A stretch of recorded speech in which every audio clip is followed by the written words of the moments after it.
Mr. Plátano 1989 here with my Genesis 2009 review. Now, overall, I think we saw a good show. Good show. But obviously not perfect. Now, in the beginning of the show, I was really freaking confused. We had reports of, they were talking about how Rhino no-showed or something like that, and they were trying to get to the bottom of it, and I was trying to figure out if he really did no-show or if it was a work and, setting up tonight's match or setting up some other storyline. And it was pretty interesting. Now, the crowd looked at really fucking packed. I'm telling you, the stadium, arena, whatever, it looked at jam-packed, and they were hot. Now, the first match, we had Sanjay Dutt, Jimmy Rave, Kiyoshi versus LAX and Eric Young. Now, I think that this was a great fucking match because not only did it have what you need to get the crowd really off their seat and excited and give them something that they don't see in WWE or any other type of show that they've ever been to, but it actually has developmental purposes. There's spoilers in this video in case you don't know. I'm going to talk about results, so let me just say it. Hernandez won this match. Not Hernandez and Eric Young, not Hernandez and Homicide, Hernandez. Now, my predictions, I kind of on the side predicted that Homicide would get sort of some momentum going into his X Division title shot whenever that comes, but went the other way, and it was Hernandez dominating 1 versus 3. It's lovely and beautiful to see, and fucking hot and awesome to see, like when they're setting up the little spot outside with everybody fighting. This guy does the flip through the ropes, this guy does this, that guy does that, and then you see Big Max. Yo, the crowd was fucking going crazy, and like I felt that shit. Like I was like, yeah. Oh, it was fucking hot. It's exciting no matter how much times I fucking see it. So that match was just great opener, everything. Next, we had a backstage segment where Cornette was talking to Scott Steiner, and it was real funny the way he was acting, and it was entertaining.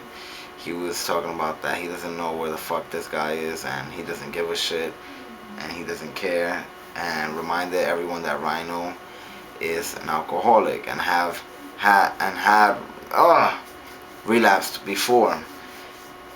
So then we had Sabin versus Shelly, which was a fucking classic match. A lot of people are going to say that the ending really hurt this, and maybe it hurt it a little bit, but the ending does work, and it does make sense based on these people's character and where they might go with this.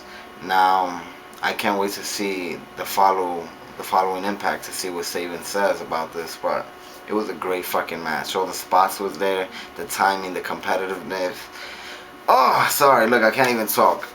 The competitive nature and all that stuff and reversals, everything was there. The near finishes, the storytelling, everything was fucking there. It reminded me of the X Division of the past.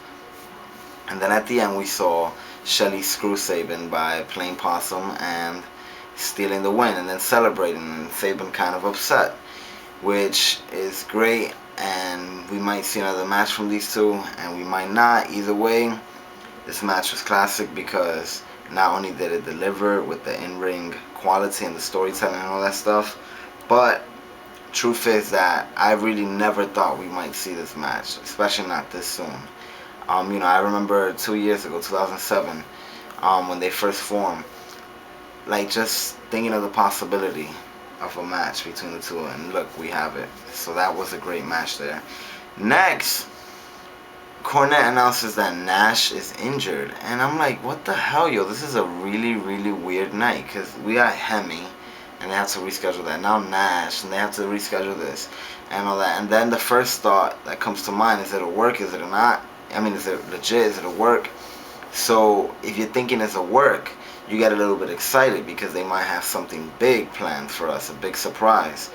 But then if it's not a work, you get kind of worried because then how they're going to fill that spot. Ugh. Anyways, next we had Shane, Sewell, and Sheik. It was a fun match. It wasn't a 5-star, 10 out of 10 match, of course, because it was not meant to be, really. The crowd was real into it, and they enjoyed it. And I found it funny that Sheik even tried to attack Earl Hebner. and Earl wasn't having it. But yeah, Sheik's attire, what the fuck, TNA? The stripes. I mean, isn't he not a referee anymore? They need to come up with something. I don't know what he used to wear in Puerto Rico, and I was actually a little impressed by him. Well, not a little. I was impressed by him because I've never seen him wrestle in Puerto Rico.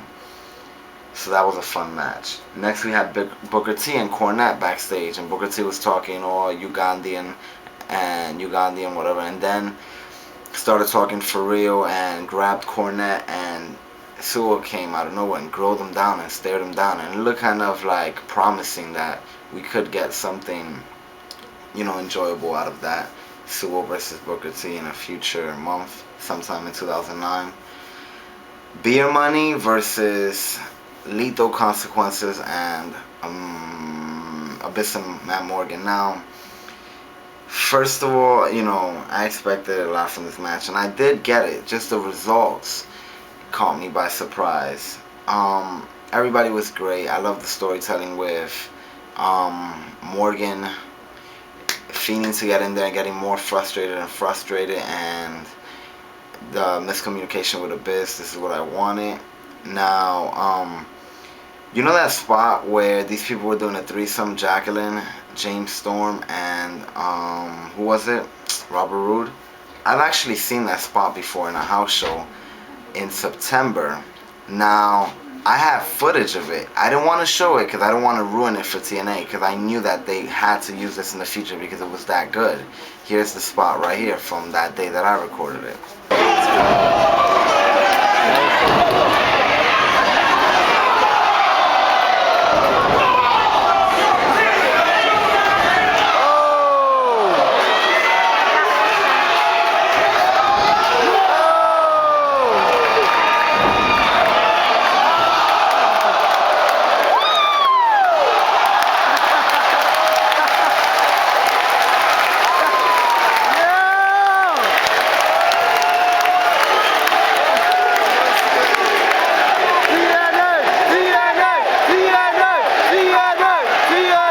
Crowd loved that. When I was there, I was going crazy, my girl was going crazy, and the crowd loved it in North Carolina. It's a great move by TNA by doing that again.